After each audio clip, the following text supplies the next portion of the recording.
First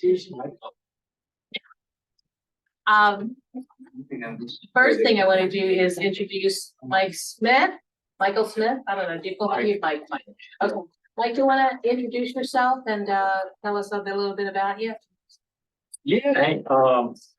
So we moved here in 2021. Our children moved here. Our children, Kids. our daughter-in-law is a pastor at Newcastle Presbyterian Church. Here? Yes. Yes. Everyone knows. I get it right. Her husband is our son. So when they have children, yeah, probably then. When they started having our grandchildren, we decided to move here and have the opportunity to provide daycare. Mm-hmm. So we're fortunate we were able to do that, to retire and come and do that. Where'd you move from? South Carolina. Okay. South Carolina. Just a little southern. A little bit. Mm-hmm. Although we lived everywhere. I'm a retired Army. 23 years, we lived everywhere. A lot of places. I visited a lot of places. Where do you live in the city now? We live in Van Dyke Village. Yeah. You've noted some potential flooding in your. We are in a flood zone. We're in a hazard flood zone. You and Mike. Okay. Yeah. Well, welcome. Thank you so Yeah. much for agreeing to be part of our committee. I don't know if you're familiar, but we used to be the Sea Level Rise Task Force. Yeah. And about 5 months ago, we became the Flood Resiliency Committee, which is a standing committee. But we now meet quarterly unless there's a need to meet more frequently. Okay. And right now we're waiting for some word. Well, I'll tell you about our private. Anyway, Yeah. maybe what we can do is we can go, I don't know if you know everybody, but maybe we can do a roll call. Sandra, you want to start? Yeah, Sandra Taylor. Yeah. Tish Gallagher. Fred Gallagher. Alice Real. Yeah, thanks. Mike Marinelli, yeah. Okay. Ken. And Kathy, yes, Thank you, Kathy. All right, so I hope everybody, I didn't have your email, Mike, so I apologize for that. Of course, you wouldn't be able to go through the minutes without saying there. But did everybody get a chance to take a look at the minutes? Okay. I didn't see any changes necessary, but I did notice a couple of things.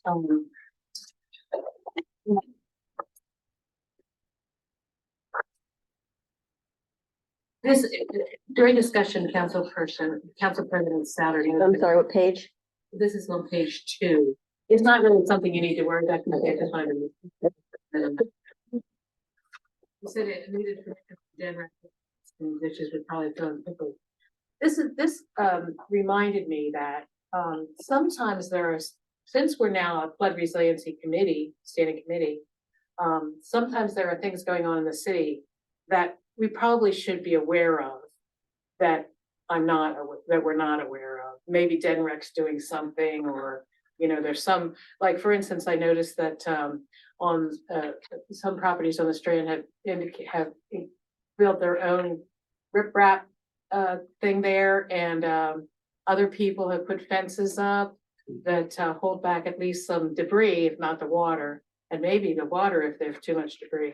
But anyway, I just would like, I don't know if there's some kind of way that we can be aware of anything that has to do with the river and flooding. And I know, for instance, on Route 9, there's constant flooding there. So it would be great if we knew what was happening and where Denrec was with any projects they might be doing to take care of that. I just think we should probably know the full range, just because we are the Flood Resiliency Committee, and we're the only committee that actually is directly addressing the flooding in town. Also, Fred last time said that we should have the community be apprised of the fact the city does not have the NRC funding yet. And the reason I'm bringing that up is because I got a text from the mayor the other day asking me to give a little rundown of what the NRCS's project was. And, she said, where are we getting the where we're getting 32 million? Well, we don't have we have a potential 37 million, but that's just an estimate. Could be less, could be more. But also, apparently, the lady in charge of the Reed House had heard a rumor that $1 million was about to be spent on a flood wall on the Strand.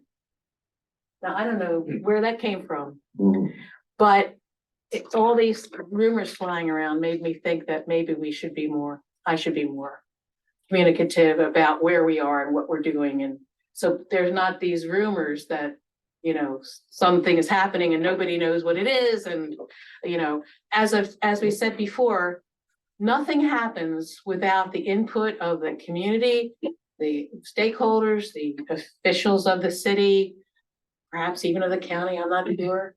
But nothing is going to be determined before those things are done, people are contacted. So I just want to make everybody aware that there are rumors going around that, you know, things are happening that are, as far as I know, not happening, unless they're happening outside of our purview, which, as again, I would like to know if there are things that are being done having to do with the river or its flooding or anything like that. So, yeah.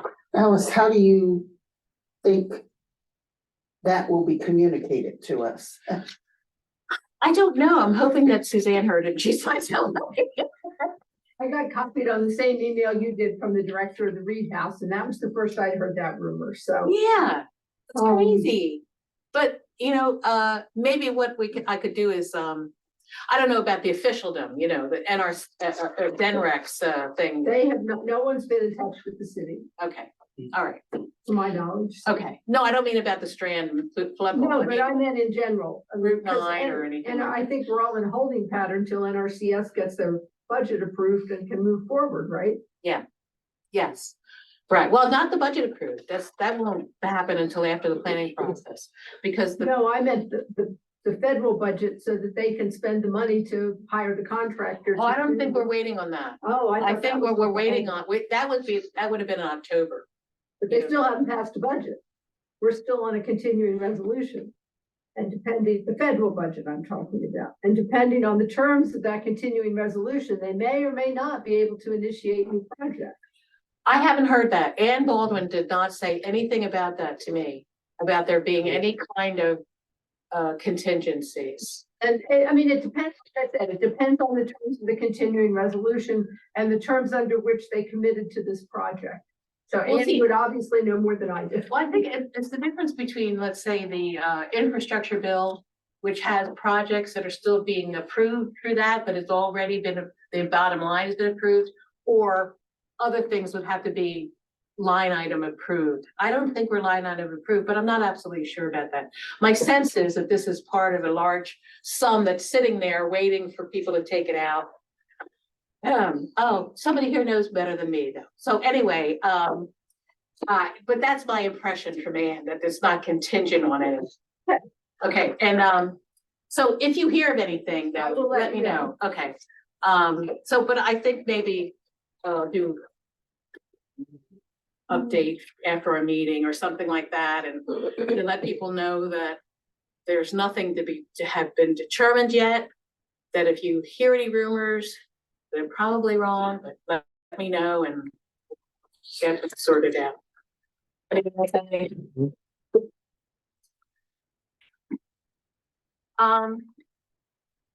Okay, I pretty much said the NRCS. I contacted. The minutes. Oh, sure. Yes. So, does anybody else have any changes or notes? Yes. Well, I just noticed, and I just noticed this now, not when I read them on my phone earlier. It says Newcastle City Flood Resiliency Committee, but on the next 2 pages, it says sea level rise test. Oh, let's see if there's any changes there. And that was not referring to previous things that we did. It was actually.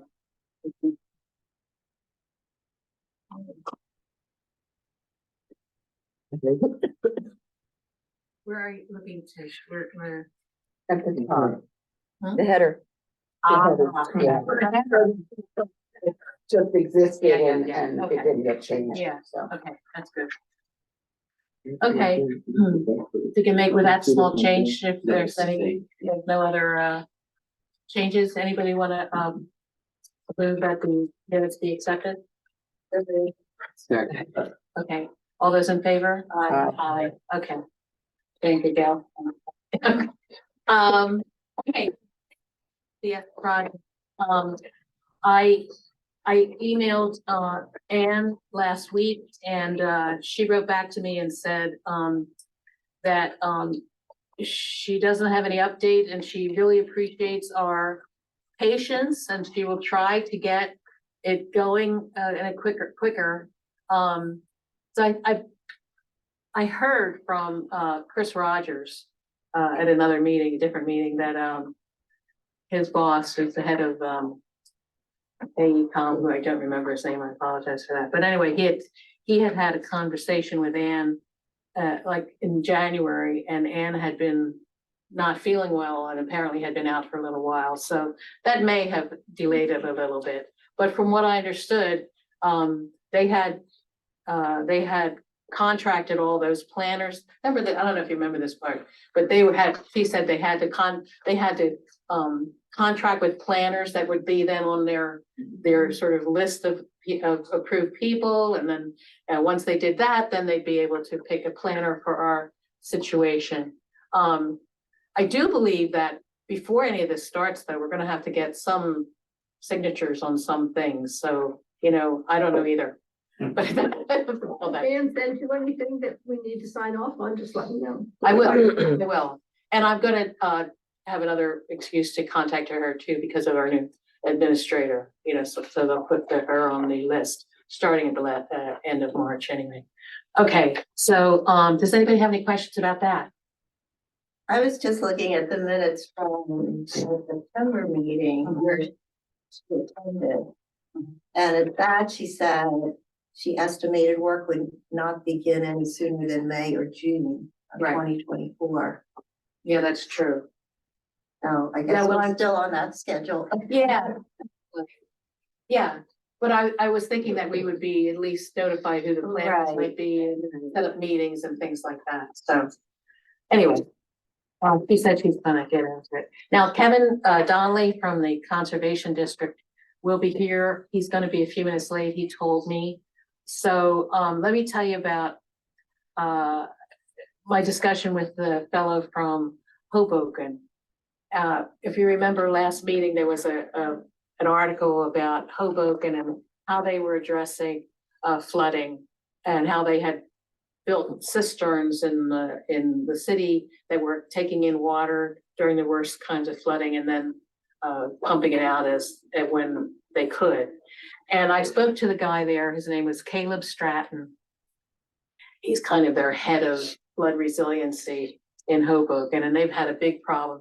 Now, they also have a different situation. I wish Kevin were here so I could just talk to him about it too. But, he says, first of all, he between the time that I emailed him and the time I actually spoke to him, he had looked up our situation here. And he said, we're different in that we are a tidal river, whereas I guess the East or the Hudson is not tidal, and that has a different, I'm not quite sure though, that's what I'm gonna ask Kevin. What exactly is the difference between, I know one goes up and one goes down, the other one doesn't, but I mean, as far as flooding goes, how does that affect the flooding? But anyway, he also said that whereas we have a lot of open space here within the city limits, thank God, or else we wouldn't have been able to get the NRCS thing. 90% of Hoboken is paved over or built on. So they also have that problem that we don't have it to the same extent. But I've been thinking about, since we started the sea level rise task force, about the idea of cisterns, because there doesn't seem to be a whole lot else that we can do. I mean, even if you get rid of the dirt in those little things on Broad Dike, they fill up again, that kind of thing. So I was thinking we could, a little contingent of us could go up to Hoboken just for the day, part of the day, and Mr. Stratton is willing to talk to us. We give him a couple of dates that he can just, that he can choose from, to get, bring two, three, four of us up there, and we could see what they're doing and how they're doing it, and maybe get, some ideas about our own situation. So the question I have is, how many people have any interest at all in going up? Okay, 2, 3. But you can't have too many, right? Because You can't have a quorum. We can have. Mean by quorum? A quorum is one more than half of your, Okay. So 4 people can go. right, 4 people can go. Would you be interested? Be able to take some time to do it? potentially, but I don't. No. No, you don't wanna go? Okay, yeah, that's what I figured. I'll skip back. But anyway, so, Work your way down. well, I don't think Mike can go anywhere, anyway, unless he had to take a day off from work. So, he works, can you believe it? Oh, well, you, yeah, you work. No, you don't work, okay, good. Back in the old days, yeah. Anyway, so Gail, Fred, Tish, me, anybody else? No? Okay. So I need to get a couple of dates from you guys. I'm thinking latter part of March, early part of April. If you have a couple of days that work for you, we'll put together a couple and I'll let it, Mr. Stratton know, and we'll set up something to get up there and just for a day. I was thinking we'd go early, meet with him, maybe have a little lunch, come back home. So it's not like a whole day, or, we don't have to make hotel reservations or anything like that. So Hoboken is about, I think, an hour and 45 minutes away. That would be my guess. Anyway. Okay, good. So let me know, from that. I do some dates. Yeah. So that, you sent the URL out today with the pumping? Yeah. And that's what they're doing?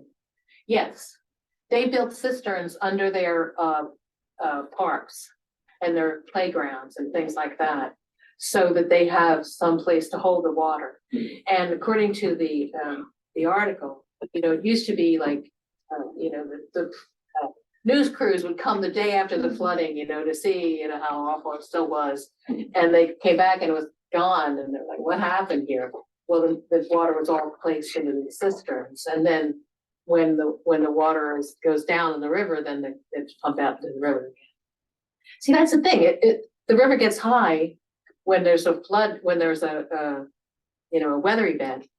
But the flood gets high here when there's a weather event, so I'm not quite sure why it would be so different, but he can tell us that. Go ahead. Should we check into the significance of tidal versus non-tidal Yes, before we go? Because if Kevin or somebody comes in and says it's drastically different, I'm right. not sure the value. Well, so the cisterns would be used for both, could be used for both, but I see what you're saying. That's why I was hoping that Kevin was here earlier, so I could repeatedly. According to Riverkeeper, the Hudson River is a tidal estuary. It ebbs and flows with the ocean tide. It may be that Hoboken is up far enough from the ocean. I mean, I think every river is tidal Well, the Hudson somewhat. ends right there. Hello, did you hear your name being called out I here? did not. We were just talking about what an expert you are on, this is Kevin Donnelly, with the Conservation District. Hi. Kevin, you might know, this is Sandra Taylor, she might not have been here before when you were, and also Mike Smith just joined the committee, and Kevin was kind enough to come by and talk a little bit about non-riverine flooding? Riverine flooding? Didn't know I was making a presentation. We just thought you know a lot about flooding that's sort of, flooding that. Not from the river? Yes, there you go. Thank you. And also, maybe you could help us with this question. What's the difference between flooding in a tidal river and flooding in a non-tidal? Well, I mean, tidal rivers fluctuate, the elevations fluctuate with tide, so every 6 hours they go up and down. And so what, this city experiences with, nor'easters. So you've got, rain coming, you've got wind blowing from the northeast, so it's pushing water up the tidal creek. You've got, stormwater, water coming down the river. And so everything just gets jammed up. And water elevations can't go down until the wind drops and the tides switch. And that's, so you've got the aggravation of rain in, Marshallton flowing this way through the rivers. You've got water coming down the Delaware River. You've got wind pushing that all into your community. So that's. I was talking to this fellow from Hoboken, who, we saw an article in the New York Times a while ago about Hoboken and how they're addressing the flooding that they have there. Now they're, paved over mostly. He said like 95% of their ground is paved over, so they have that problem that we don't really have. But he said to me, "Oh, you've got a tidal river down there. That's different."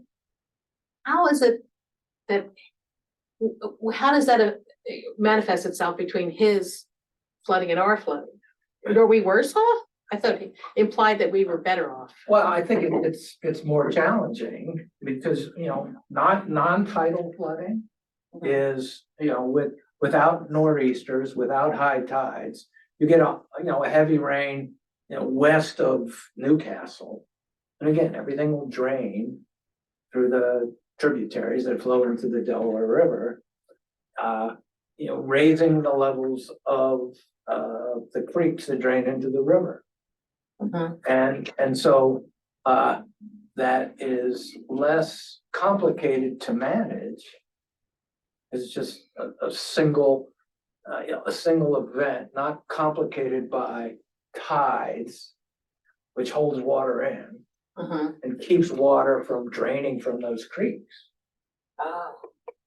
So we do have it worse off, kind of. Yeah, it's and you have, as Gail knows, you have, and you all know, you have, residents very close to the river. And so when you have high tide events, heavy rain events, nor'easter events, you've got water coming from every direction, floodwaters. And it's just very challenging to manage and to mitigate. I would say that we have flooded, or the rivers come over the banks at least 10 times this year so far. Yeah, it's been a lot this It's year. been a lot, and sometimes it's a beautiful sunny day. It's not rain associated, high tide. And the wind might be blowing a bit, but the rain's been, or the river's been coming up over the banks. January storm up to the houses, up my alley, almost to the street. But since then, and you can watch the tide, you can see it. Okay, I think we're gonna flood again, and it doesn't come up that much this year. Well, and to some degree, it is predictable. Because you know the levels of your basements, the levels of the streets, you can measure, you can see the tide gauges and not gonna be a good night. I mean, this past fall, October, November, we got little snow. Okay, and then in December, we got 8 to 9 inches of rain, which is at least twice as much as we normally get, and then in February we got another 4 inches of rain. And so, from no rain to 12 inches of rain, and we get, typically Delaware gets 46 to 48 inches of precipitation a year. So if you get 20% of that in a month, you're gonna have flooding. Well, this fella from Hoboken. like my basement. you know, my Okay, basement. right, yeah. This guy from Hoboken, he's head of their flood resiliency up there. And they have spent a lot of money building cisterns under the public areas like playgrounds and parks and things like that. So I was thinking that maybe we'd go up there and take a look at what he had done. Is that worth our trip, do you think? Well, I would say it's worth the educational trip. You gotta, what you need to understand is, Hoboken geology, what exists under the ground is probably a lot different than what we have here. Okay, and that's why, they have subways in New York. Because they can build big structures underground. And we don't have that here, we don't have bedrock to build, 50-foot diameter, train transportation. Put into rock in order to do that. We don't have the rock to do that. I mean, all the utilities, you're in New York City, I was born in Queens, okay? So, everything's underground. Steam, electricity, subways, it's all underground because, it can be. And the water supply system comes from the Catskills, it's delivered by pipe to the city.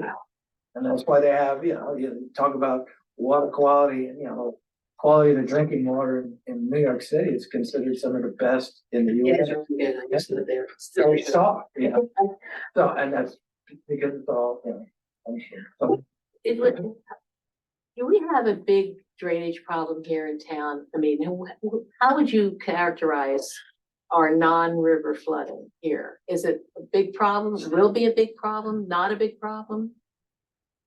I think as, the more intense and heavy the rains, the storm events get, I think it will become a bigger problem. There are gonna be more hurricanes coming up the coast. Sure, and at that, quote unquote, climate change, we're getting, more dramatic storms more frequently. And, your the infrastructure, in this beautiful community is, 50 years old. And, essentially, and it's I been. think you're being kind. I'm trying to be kind, I'm not trying to be critical, but it's a challenge with all communities, urban communities on the East Coast, West Coast, Chicago, where I spent, 10 years living outside of Chicago, they're all challenged by the cost of upgrading infrastructure to deal with, stormwater and sanitary wastewater. So the other question I have is, we have this NRCS money that's gonna come, about that, Ken and Ray. So, Yeah. will they be able to do anything for us without addressing the drainage problem? Or should we assume that when they do their planning, they will have to take that into consideration and work on that same problem? They will take that into consideration. Yeah. So it might be a problem that will be solved in this particular. Well, and I would temper that. I would say it's hard to come up with this silver bullet 100% solution for any, engineering project that we do, and we do 50, 60, 70 of those a year. They'll be able to address, a large portion of the problem, but I don't know if, and it's what, 38.5 million, right? Well, that's the estimate. It could be higher, it could be lower. But, it's not 100 million. No. It's. Oh, it could be, I guess. Probably not. Probably not, they'll be able to deal with many of the bigger storms, but, the super big storm is still gonna cause a problem. Okay. Okay, I think you just, But there's probably nothing we could do anyway that would solve that problem, right? So is there- Or is there? Maybe you could say. well, there might be, but that might be the $200 million fix. Okay, that's the challenge. If you have enough money, you can fix almost anything. But, 40 versus 200, that's a big scale. Well, is there something we can do? This is going to be like 7 years probably before it's constructed. So is there something in the yeah, knock on wood. Is there something in the interim that can be done to lessen the problem for drainage? I mean, is there like, they were talking about digging up some of the rills from the broad dike, but that those things silt over right away anyway, it doesn't really matter. Or is there some place that it can be directed that it can sit there for a while, or should we be getting pumps for the dikes? What do you have any ideas? Well, I think. I mean, that's a great question. I think the town needs to have a better sense of what they think they can do. When and that might take them a year and a half to figure that out, to say, okay, when it's all done, we're gonna do X, Y, and Z. Because until you really have a good sense of that, and the engineers who are designing it, and they have the cost figures associated with that, it's hard to make a good educated guess as to, okay, what else can we do in the interim?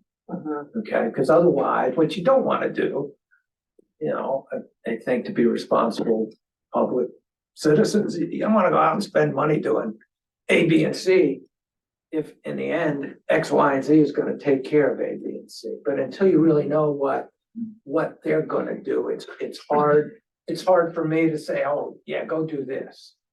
At this point, they've kind of generically identified the challenges that the city faces. Right, exactly. But I think it would be almost irresponsible on my part to say, yeah, you go, Alice, go do this.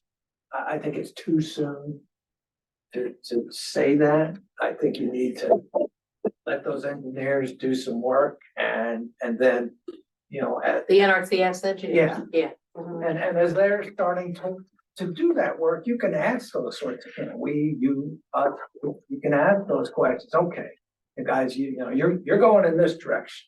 Is there, are there some, quasi affordable projects that the town could do, or the city could do, that would help, these streets or that community or something like that. Right. Because at this point,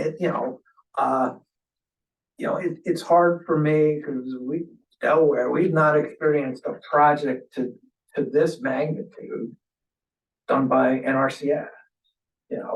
Right, we don't know what they consider their scope. Yeah, I think, you've got, let them do some work and then start, stay involved, stay connected, and then, start looking at, okay, where are some spots that maybe they're not able to cover just because, they don't have an open checkbook, and then figure out, how, maybe we can help the district, we help over dikes, and there's some things that we could do, and go from there. That was a question that I had coming into this, that knowing you were gonna be here, if you had worked with them before, or how you saw that maybe you might interface, because I knew your organization did a lot of work on our dikes. Yeah, I mean, we work, USDA, NRCS, they're, nationally and in Delaware, they're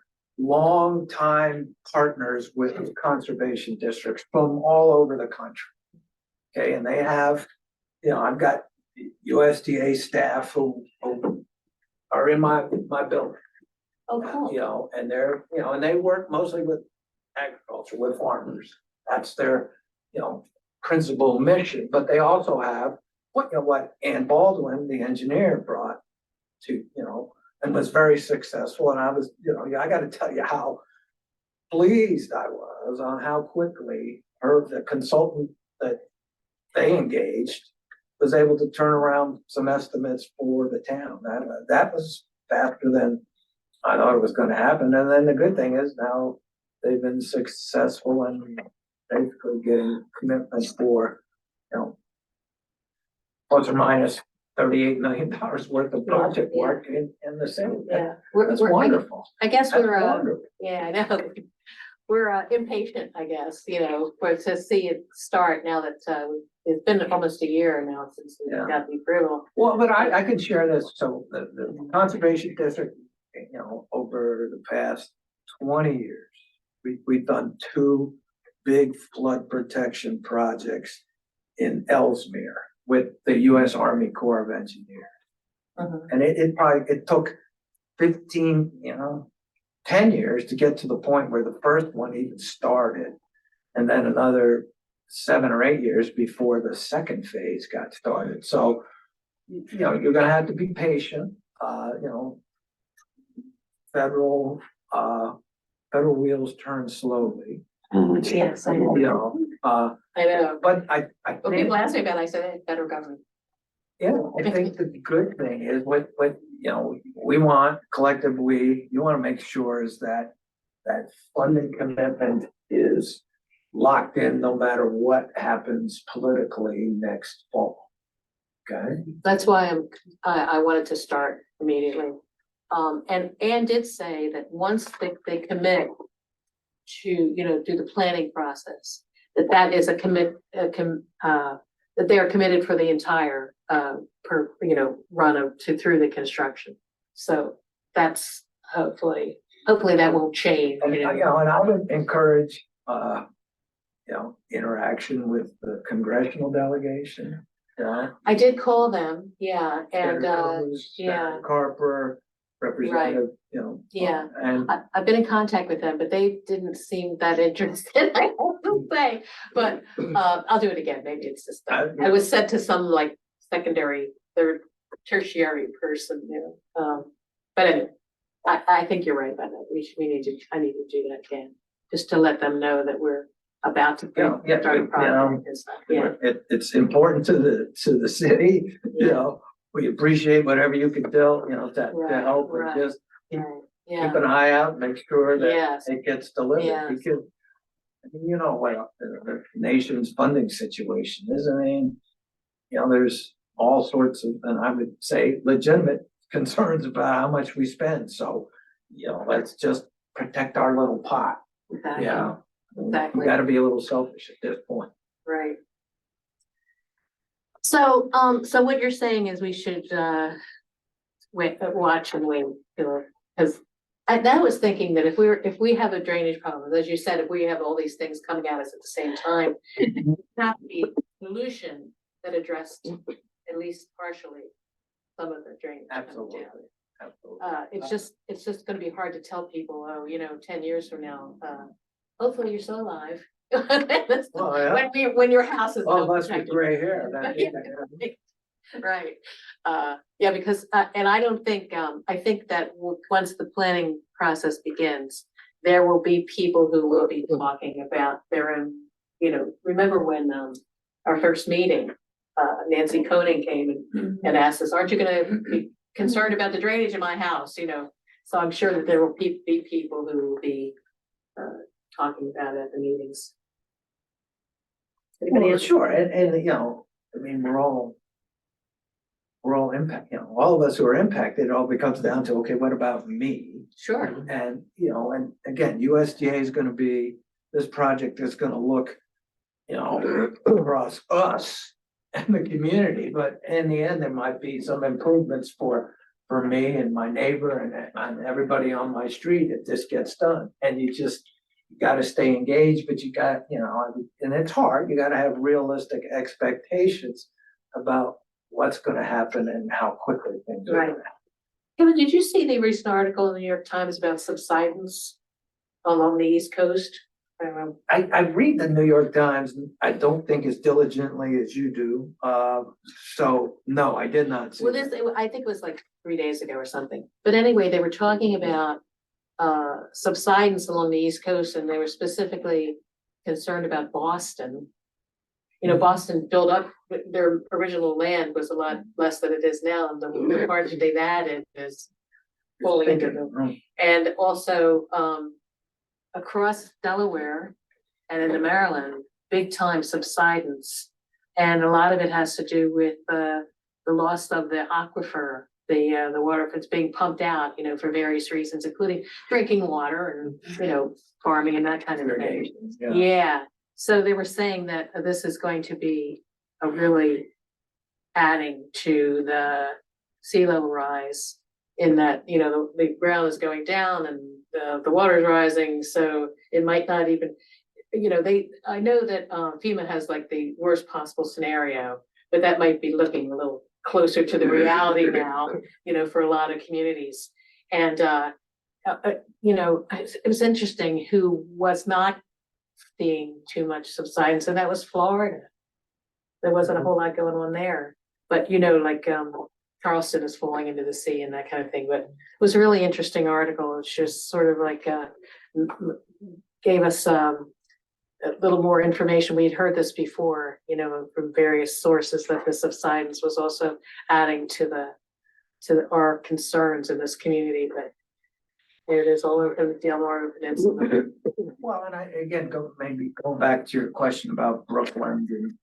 It's all about the geology of the area. Mhm.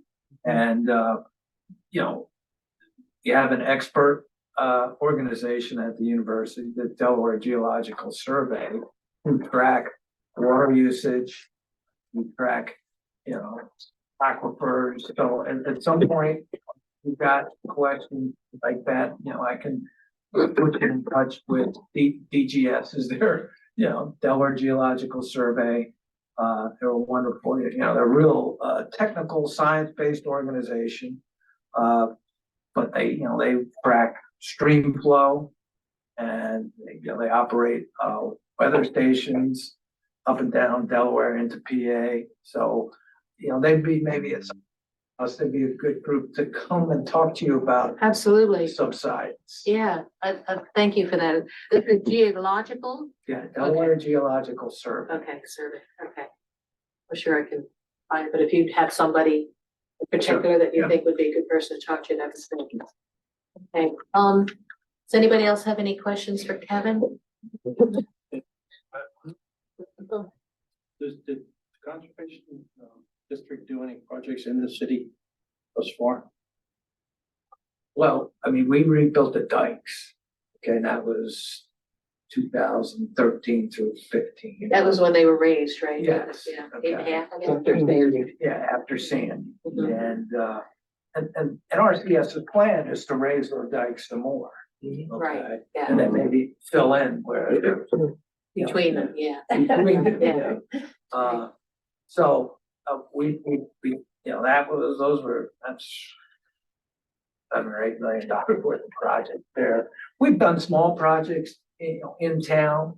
But,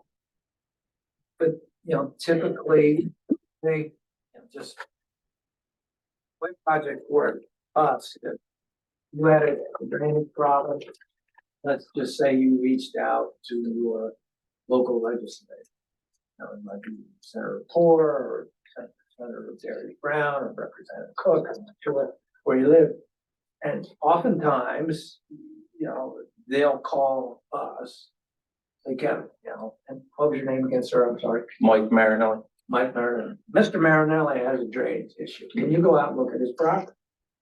And we'll go out and look at, Mike, your property, and we'll say, okay, yeah, he's got a drainage problem. We think we can fix it. It's gonna cost $35,000.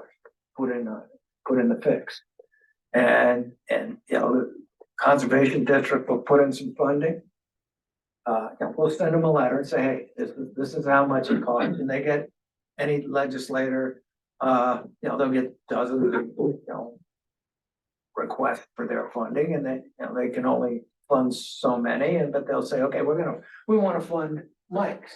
And, maybe the district will put in 20,000, and between the senator and the rep, they put in the balance of 15. And then, I've got a couple of PEs, professional engineers, who work for me, work for us, work for the district. It's a real complicated project. We would send it to a consultant, but we would put together, plans. We would share those plans with you. we can't work on your property or anybody's property without their written consent. We just, we don't have a right of way, we don't have eminent domain. We do work on your property, you gotta sign a form that says, yes, you can come on my property and do this project. We would, select, put it out to bid, might be a letter bid from a contractor, depending on the cost. It might be a formally advertised bid if it's a high price project. Curious. Mike, you have to leave? Get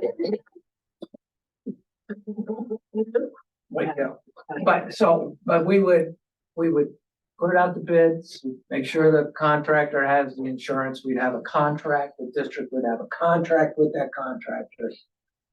We would inspect their work as they did the project on your property. When the contractor's done, we would come out and make sure they did it according to the plans. And then we come back about 6 months later, and if everything's working fine, we sign off on it. It's your property, you're in charge. If something needs to be tweaked, we'd make sure the contractor did the modification. Or maybe there's something that we had designed isn't quite working the way it should. We'll fix that. And We have one going on at, Penmore. Beyond Penmore Shopping Center. we have so many projects now. I do, without prepping to come to the meeting, say, okay, what do we got going on? We do 60 to 80 projects a year. So throughout the state of Delaware? no, just in Newcastle County. County. Our turf is Newcastle County owned. And I think you said before that you are one of the few groups that can actually go into private property, that you do. That's what makes us unique, Mhm. is that conservation district, again, with permission Right, from the property owner, we can work on private property. DelDOT can only work on their road or their road right of way. Newcastle County, they can work on their sewer easements or their own property. But we can do work at the university, we can do work for corporate America, we work for, Mr. Local Citizen, again, as long as we get permit, we get funding to do the project and right, we get permission, to get on the property. right. What did you say? Just a comment, really, you mentioned dikes, and Gail, you mentioned that storm in January. And it was pretty telling how well those dikes and Mhm. berms work. We're on Bull Hill, so just 2 blocks, right, north of you. There was no debris on Bull Hill Park at all. It didn't start until we got down to like Fort Casimir. And then from there down and Battery Park. Park. That was full of river debris, pretty far back, but we didn't have any. And we noticed that as well, that They held, the dikes and the berms that they're at work very well. yeah, the dike, and then During the storm. comes around and it's more like berms, but they worked. Yeah, the debris was pretty amazing in the park. I mean, there were some huge logs And that the guy who has the new house, on the strand. he put a fence back there because he had spent so much time getting rid of the debris that he just wanted to keep a little bit of it out. I'm not sure he got permission for that, but he's new. You didn't have to ask me. And there's a lot of debris, as folks who live on, that comes down this river. A lot of plastic. A lot of plastic, Logs. Huge trees. because, you go above the city of Philadelphia and the Delaware River, and I've only done it a couple of times, but it's like crystal clear. It's pristine. So this is all coming from Philadelphia and environs? Yeah, and Wilmington, and, there's Yeah, just, I mean, the industrial section of the river is from Philly south. Okay, and, it's a working river, and it's billions of dollars of, economic development go on there with the ports and everything, but, there's a price you pay in debris and, Right, we pay. yeah. Kevin mentioned, working with our legislative delegation, this committee should draft letters and the city as well to them. Yeah, good question, good idea. Yeah, I mean, I would, thank them for, copy the, USDA, but, thank them for their support and just express, an interest. With a concern, small c, that funding stays in place as, the transition from perhaps one administration to the other happens, God, Yeah. Yeah. I mean, that's real.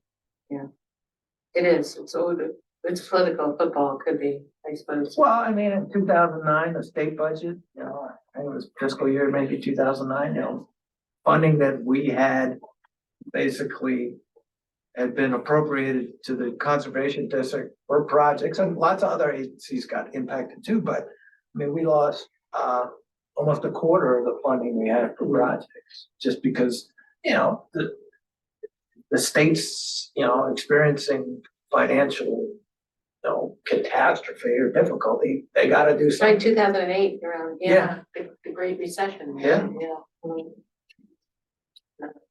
Yes. Anybody got any wood? Anyway. Well, thank you so much, Kevin. Sure. Just, I had, so Colin O'Mara, for secretary, he was, I didn't get to hear him speak because I had to get here, but he was, attending a committee of 100 meeting. He's very interested in the helium project. They're looking for helium producing centers oh, right. on the East They Coast. has two of those, right? Didn't I hear that they were part of the infrastructure bill or something? Yeah. So, I mean, they're looking for places that have the, the pipe and I'll say the refinery infrastructure, and that's Philly, Jersey, Delaware. So, and I had heard, Secretary O'Mara on NPR back in December. And his presentation, this dinner was supposed to be January 19th and it got snowed out. So it got rescheduled for tonight, so. I'm sorry. Got double booked. We kept you from the, My salmon. thank you so much for Appreciate being here. that. Appreciate it. You guys have done great work, and I think you need to just Thank you very stay much. on task. Appreciate it. Appreciate it coming from you because I really respect your expertise. Yeah. Okay, anybody else have anything to, Kevin, if you wanna, I don't know if you wanna stay, great, but if you don't, you don't have to, is what I'm saying, if you wanna get going. Well, I'm happy to stay if you think you might need me, but otherwise, Well, the only thing we're gonna discuss, Gail, has been doing some research into our website compared to Delaware cities to see which is, the more, informative for people who are interested in knowing about, or even people who are now flooded and they want to know what should I do, and maybe go to the website. So Gail, you want to talk about the websites? So you're welcome to stay, but I'm not gonna be here if you wanna leave. I just did an investigation, I guess. Rick Canal, who was on the task force and is not continuing on this committee, said that he looked at the Delaware City website in relation to the information for flooding and emergencies and things like that, and thought that it was pretty robust and that we should take a look at it. So I took a look at our website, the Newcastle City's website, and then Delaware City's website, just really around what we're doing here, so not everything. And so the City of Newcastle's website, there's a series of headings with drop-down menus, and probably pretty standard: government, departments, events and tall ships, community. So first of all, the government, I did notice that our committee is on there, so we're represented on city's website. A couple of changes I would recommend if you want to take a look at it. One, it says we meet every month, each month. Yeah. And the other is, it looks like the goals from the ordinance that, created this committee, are there, but without a lot of the introductory, material. So the goals just start out with using the abbreviation of NRCS without really explaining what it is. Is it this? Where is this? So it's in government, our committee, Oh, okay. and then, And then it says what we do. so it's just when we meet, like a really brief introduction and then the goals from the ordinance. But because some of the verbiage isn't there, it never defines NRCS, but it refers to it, so nobody would know what that is. So that's all for that. So there's government and then departments. And so under departments, you have the administration department. This is our website. Building and zoning, finance, public works, da, da, da, da, da. And then there's a bunch of departments, and then underneath or in that same listing, we have something called stormwater and flood protection.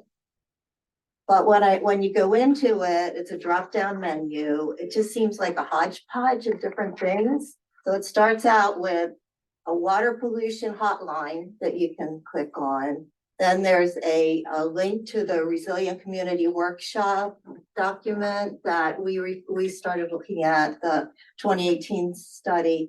And then it goes back to only rain down the drain, stormwater pollution. Then there's some links to FEMA, DelDOT, Newcastle County, and none of the links work. There's flood protection in our city, which is a 2014 one-page brochure. That link was there. I don't know if it's still relevant. Real-time flood gauge information, that link doesn't work. 5 FEMA links that don't work. And then elevation certificate, and there are a few there from 2011. So it was just kind of somebody started it and didn't maintain it. So if you go there, you probably get just frustrated. Not really find a whole lot. So then another selection right underneath that under departments is floodplain management. There is a lot of good information there, and it is exactly the same as floodplain management from the Delaware City website. So I don't know if it's something that was a boilerplate that came from FEMA maybe, or if one city copied it from the other at one point, I don't know. But there was a lot of good information there. Like it starts out by a link to our floodplain ordinance, which was adopted in 2014 and references a new code, chapter 130, which is where all the flood code exists for our city. So that's good. And then it says we participate in the National Flood Insurance Program. And there's a link there, and that works. And then it continues on. Most of the links to FEMA and other websites don't work. So, I mean, it's a really good starting point. It just looks like it hasn't been maintained. And the links like to FEMA references must have changed over time, but nobody has, followed up in changing them. And the other thing that Delaware City did add into this floodplain management was 2 paragraphs on emergency procedures and evacuation routes for Delaware City. And it was just really, I would think would be really helpful if we could just get a couple. The what? Evacuation routes and what else? And like emergency procedures. Oh, okay. So That really needs work. well, it needs some updating, but the good news is the structure's there. I think if somebody just worked on it, we could get some good information there. And the other thing you notice about our city's website versus Delaware City, especially for this information, is the Delaware City website has the same, they have government departments, they might have some different drop-down menus, but floodplain management is a button on their homepage. So if you want flooding Oh. information. Find it You easily. Press that button and you're right there and you don't have, well, should I look under government or departments, or could that be community, or, it's right there. And then they also have a button for, stormwater, stormwater management with information there. So right on the homepage. So the recommendations, and I don't know how to get this done. I've looked at some council minutes recently where working on the city website has been discussed, but there's really no one to do it right now. And they're hoping someone from the University of Delaware, so maybe our council person in attendance could help. Well, we're working with it turns out there's a class at the University of Delaware for second semester seniors in the business school. And the class is on providing management information systems. And the students in their final semester have a 6 credit course. So it's like twice as much weight as an ordinary course. And they basically have to work with either a municipality, local government, or a small business to help them with things like this.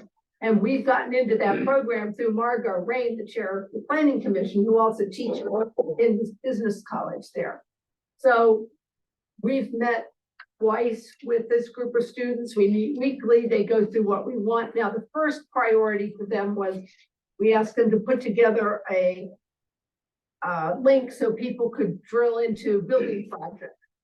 If you wanted to know what's going on at ABC Main Street, whatever, you click on that and then you can drill down. Where is it? Has it gotten its permit and all the associated documents, planning commission recommendations and so forth. If there's any studies that had to be done by DENREC or somebody, all those affiliated documents down to the building plans at the end that people could look at. So we told the students that's our first priority, to try to get that all together, because that would help residents and the planning commission to have all that information available at one place. But we've also talked with them about improving our website. And they'll kind of see how much time they have, because it may be too much for one semester. So if they don't get to the website, maybe that could be next year, because this costs a whopping $250 to get them to do this. So, we're never going to get it done. And they're supervised by the professor, of course. These aren't just students out there winging it on their own. Plus, they're seniors. So, they've got some background under their belt. Do we know who can actually make changes in the website? Well, that was my next point. This municipal city websites are at least partially controlled by the state. And I've never narrowed down what we can and can't change. I mean, we can go in and change things like they upgrade the members of each committee on the website. They can do that stuff. And Where the links don't work. well, now that's another issue. And I don't know if we can fix that or the state has to fix that. So what I would suggest is, if you all are looking for something to do until this NRCS project gets rolling, if you could compile a memorandum detailing the things you've just told me, or told all of us, and where the links are broken, if you could say, here's the correct link, and then we could have the city staff fix what they can fix. And like, if you rewrote that, the thing that you said where they copied and pasted in the goals, but they don't define NRCS and they need the little background. If you wrote something else, maybe they can just change that, and maybe we have to get the state to do it. But put together a list, and I don't mean just you, Gail, maybe y'all could divvy up, and if you each take a part of it, it wouldn't be a whole lot of work for any one person. Put that in a memorandum, we can give it to the city, let them fix what they can fix, and then we have to go to the state for the rest of it.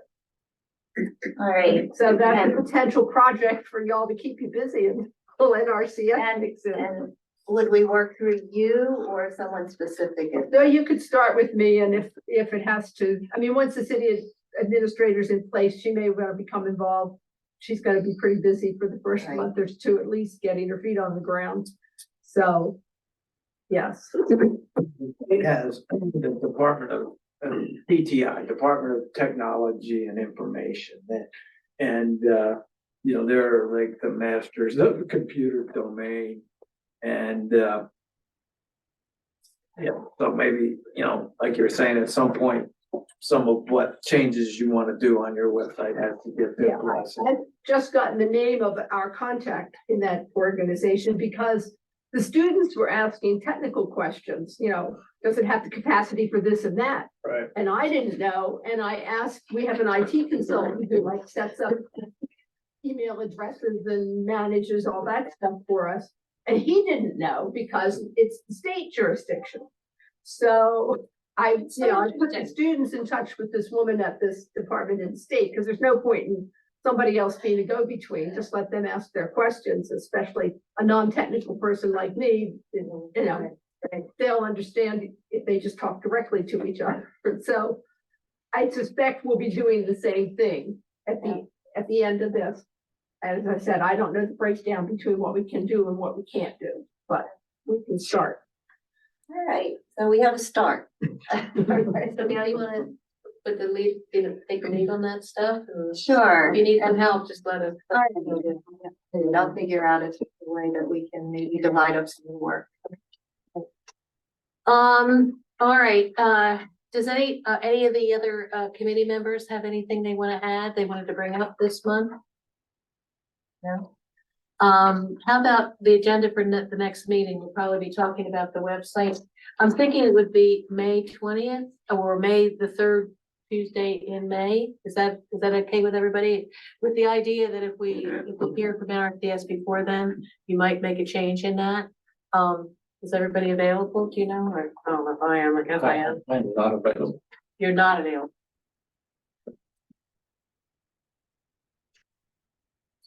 Well, Good first week of May. it's, 21st? I guess so. Let me see. It's a Tuesday.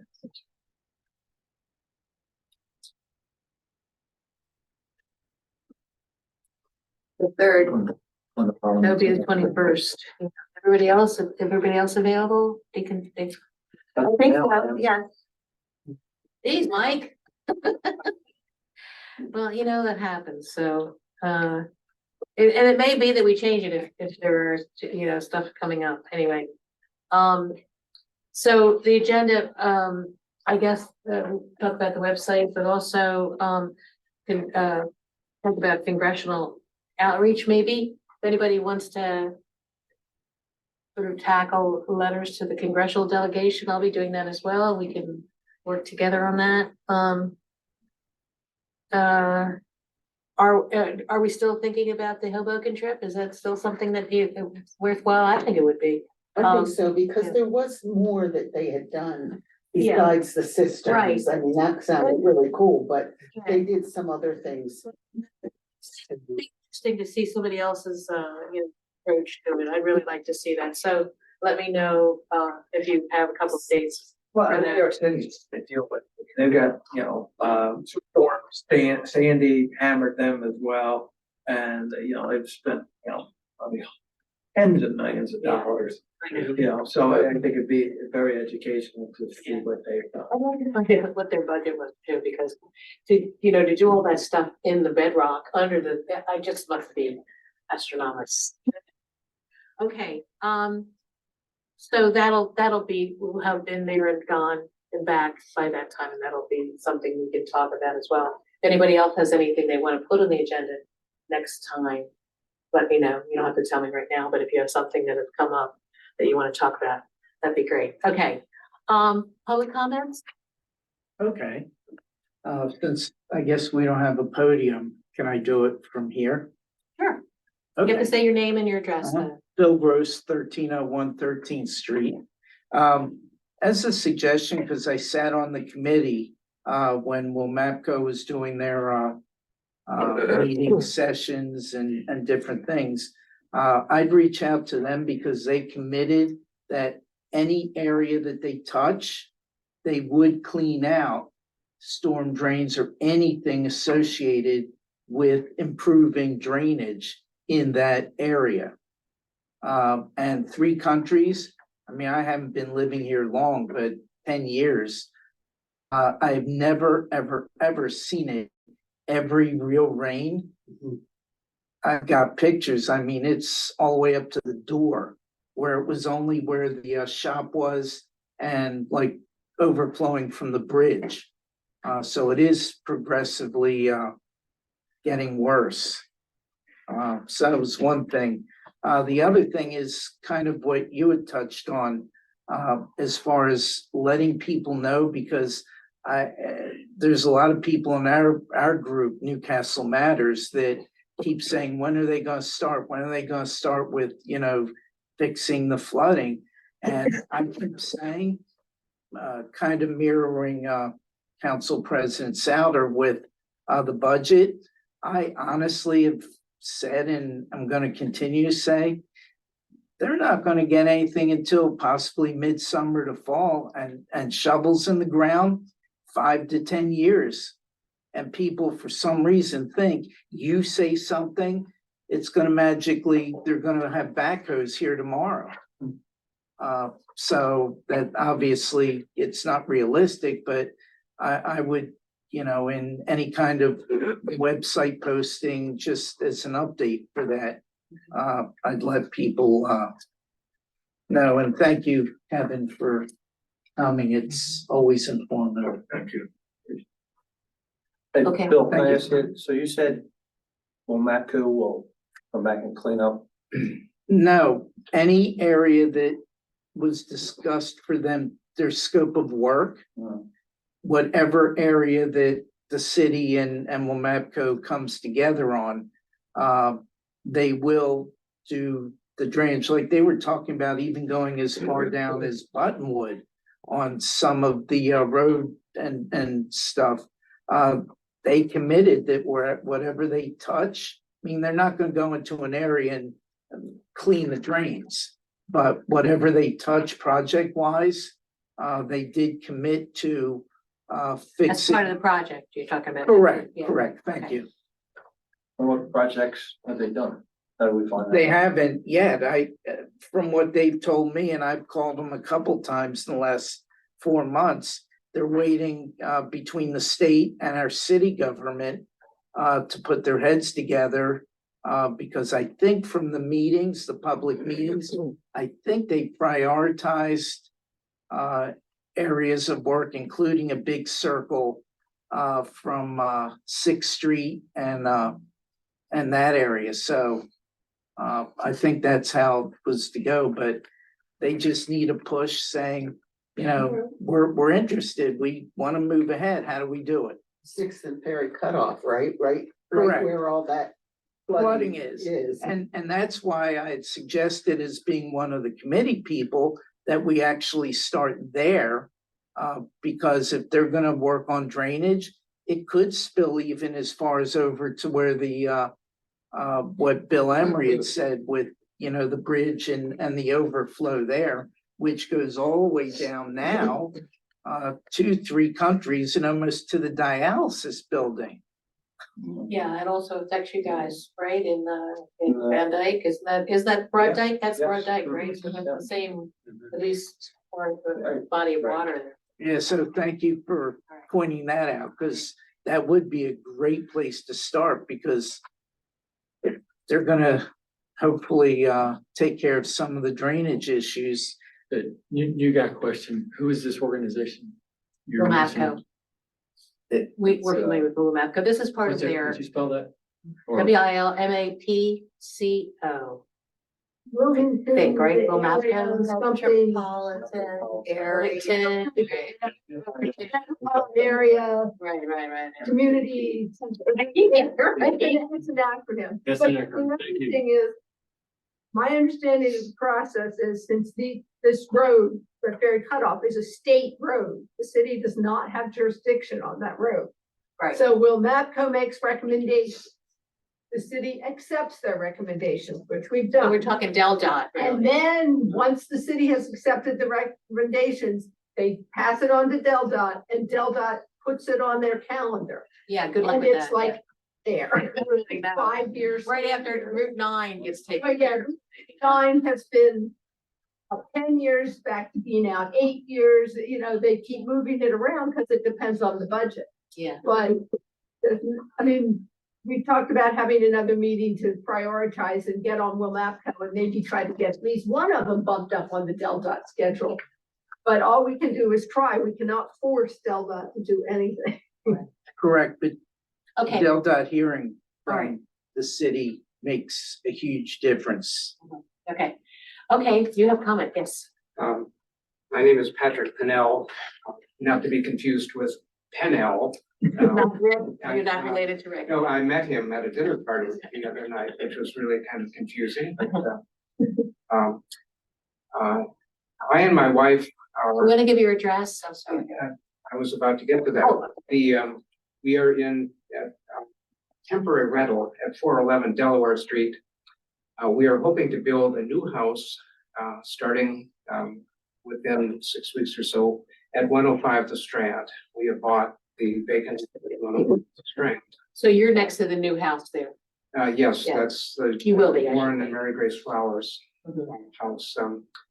And I'll just mention a little bit about my background. I'm an architect and planner. I've had my own business since the late 1970s. We've just moved down from Connecticut, where I was one of the fellows of the AIA there that have begun an emergency, and I underline that, emergency coastal planning effort to try to get the Connecticut General Assembly to look at what the probable consequences are of, we tried to focus it of the interaction of infrastructure with hurricane force winds and the negative pressure from hurricanes, which pushes water up. It's an additional type of force that you've got to, so I'm not going to get into that. In addition, I'll mention two other things I've worked on. I was part of the emergency post-Katrina replanning effort along the entire 90-mile coast of Mississippi in 2007. So I've really seen what the consequences of major storms. I flew in an open helicopter the entire length of the Mississippi coastline and saw the damage that came from Katrina. And it was astonishing and educational at the same time. I've also worked in the Netherlands a lot. I did a big housing project in the Netherlands in the late 1980s, early 1990s, and have spent a lot of time over there. So I watched with some interest the water management systems that are bureaucratically and technically in place there. Cutting back to the Strand, I and our immediate neighbors are very concerned. To underline it, this is an emergency situation. A 5-year time of action is not going to be sufficient for us or for historic Newcastle. I can just tell you that right now. We are organizing the 101 to 109. 111 is where the riprap was put in. The flowers at 107 put in the debris barrier. We're going to have to do something, and we're starting to organize as a group, get legal easements in place so that we can move stuff up across the different lots. We're going to speak with Jeff Bergstrom shortly as a group and try to figure out what to do.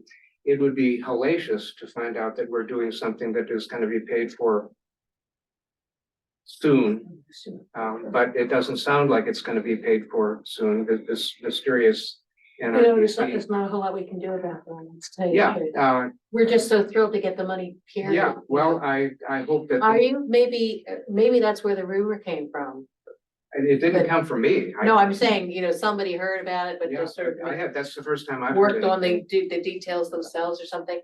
Now, you know this, right? A couple of years ago, there was an attempt by the residents of the Strand, right, to get together and put up some kind of berm or something like that.